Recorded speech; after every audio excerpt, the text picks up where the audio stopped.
আমরা এখন দাঁড়িয়ে আছি সেই জায়গাটি মূলত সরকারের 1 নং খাসকর্তনের জায়গা এবং এটা RS দাগ হচ্ছে 49-17 এবং এখানে 12% জায়গা আছে যেটা সরকারের একদম পিওরলি খাস এবং ইতিপূর্বে এখানে অবৈধ স্থাপনা তৈরি করা হয়েছিল। ইতিপূর্বে আমরা বিভিন্ন অ্যাকশনে গিয়েছিলাম উচ্ছেদ সহ।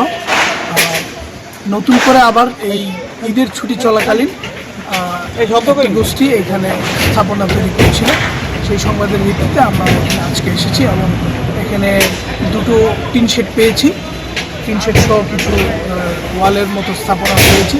আমরা সেগুলো উচ্ছেদ এখনও চলমান।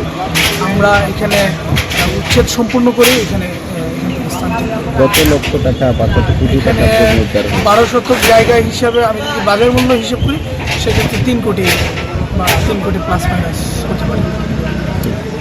আচ্ছা, পাশে যে একটা বহুতল ভবন আছে ওইটার এই বিষয়ে বহুতল ভবনেও আমরা যতদূর জেনেছি যে এখানে কিছু অংশ আমাদের এই 12 শতক খাসের অন্তর্ভুক্ত।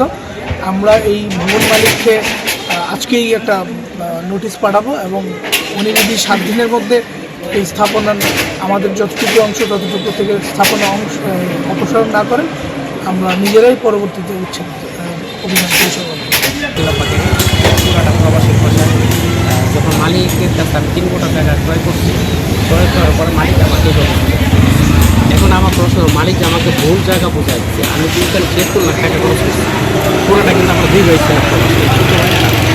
এখন এই যে আমার এই ক্ষতিপূরণটা কি না, একজন বুঝিয়ে দিয়েছে, একজন বুঝিয়ে দিবে বিদেই যে আপনি বুঝে নেবেন তা তো না, আপনি দেখে নিতে হবে না।